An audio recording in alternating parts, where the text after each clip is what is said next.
I made a video earlier this week discussing all the Steam Deck competitors that I feel like closely align with what the Steam Deck is, because you could buy like an RG Ally X, a Legion Go, an MSI Claw, but all those will be like almost double the price of the cheapest Steam Deck. And that's the one model everybody's mostly buying and just upgrading the storage after the fact. So I ended up talking about stuff from Ain and Aineo, all those similar types of companies, but one that really stuck out was from a company named Orange Pi. And I didn't know a lot about this company, but it turns out that they are kind of behind some of those popular, emulation hardware devices. They're behind the Rock chip that we've seen so much in a lot of these older handhelds we've seen for emulation. And frankly, I'm a little surprised that they're making the leap into PC handhelds. And also a little concerned because I really like the device that they're showing off. The Orange Pi Neo looks really compelling on paper, offering all the same things that a Steam Deck does while offering better performance with a Ryzen 7 7840U, which is the same processor found in the Z1 Extreme. It's just called something else, which is kind of dumb. And they're also selling an option that will come with an 8840U, which is the next generation of, AMD processors. And it's really awesome. And it's coming at a perfect price point at $499 for the 7840U and $599 for the 8840U, which to me is a perfect price point for those two devices.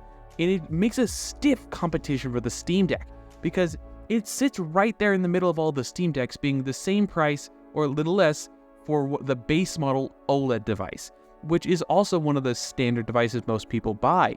And I think this Orange Pi makes the most sense as a real and powerful Steam Deck competitor, something the Steam Deck should be concerned about. But at this point, I'm not entirely sure the Orange Pi is going to come out or has already come out. It is incredibly confusing. According to Orange Pi's own social media platforms on Twitter, it has already released the product and it's been out in China for the last month or two. But from what I can also see on their own public forum, it's also not out at the same time.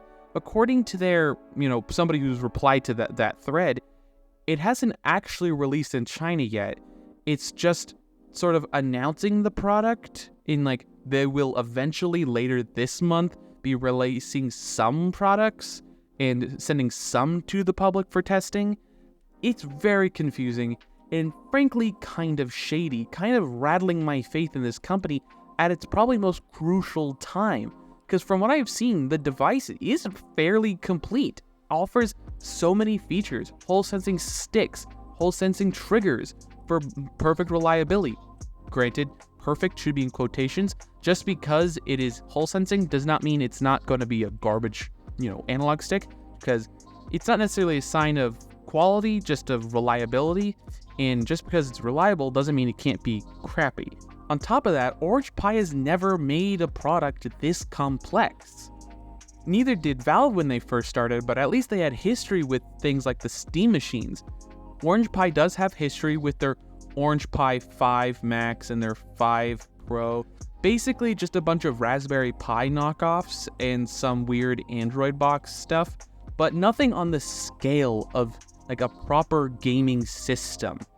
And on top of that, this Orange Pi Neo device is going to come pre-installed with a gaming optimized of Linux Manjaro. And from what I've seen, they're kind of branding this as a partnership with whoever makes Linux Manjaro. It's kind of confusing because I initially thought it was the company that made Manjaro is also making this device, just from how, intertwined the branding is for this device.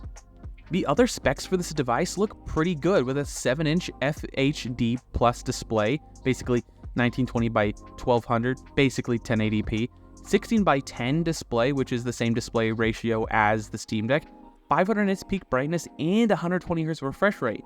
I can't find anything talking about variable refresh rate, but I would hope that would be an option, but my hopes are not high.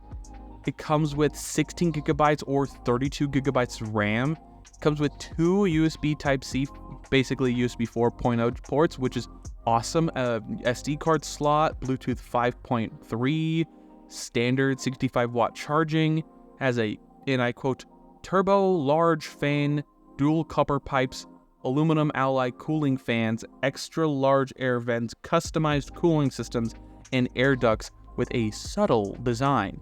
I have no idea if that just means it has a vapor chamber, and if it did, why wouldn't it have specified that? My expectations are low for the cooling, and even down to the, poor repairability from what it looks like. It has no exposed screws, paint and UV processing in 2.5D toughened covered glass. There's no exposed screws, so that means you won't be able to just unscrew the back of this and hop in and just replace the SSD or get a new battery or repair one of the analog sticks. It's going to be an entirely enclosed system that you might be able to pry open with some, spudgers and whatnot, but that doesn't account for if you break any of the clips. So my hopes aren't high for repairability even. So there are just a lot of concerning things about this device. I am really excited because it's the first true Steam Deck competitor in my eyes. It looks like a very compelling and strong device, but this company is kind of weird, and I really wouldn't get your hopes up until some real substantial proof of this thing's existence and proper reviews from trusted media outlets come out about this device, or until you even just see the darn thing for sale. Because what's probably the most confusing thing about this handheld is the little to no coverage from other media outlets. Sure, there was some buzz when this first got announced, but it's been pretty much silence for the last couple months on this thing. And even on Manjaro's own website, it talks about this device in such a way that it just looks like a pretty bog standard design, and then it shows a bunch of YouTube videos about people who've talked about this device, and there's some fairly big names, but from the looks of it, it's just 3 YouTubers. Check that. It's actually 2 YouTubers. They have just 2 videos from the same YouTuber. So it just doesn't seem like there's a whole lot of people talking about this device. And it's a very compelling device, and I really do hope we get some more news about it, because I really like the idea of this device. It even has the same 2 touchpads as the Steam Deck, which are one of my favorite features of the Steam Deck. But overall, this is just a very interesting device that I hope we actually get some tangible information from. I would love to know what you guys think about this device. Are you interested in this device whatsoever? Are you excited for this device? What kind of information do you want from the company that's making this? Any kind of assurances or anything like that? Because I know I want some tangible proof that this thing's actually releasing in other countries outside of China, because it's not looking particularly great right now. So leave that down below. I would love to hear what you guys think. Don't forget to leave a like, comment, and subscribe. All the other social media garbage down below. And last but not least, have a wonderful day.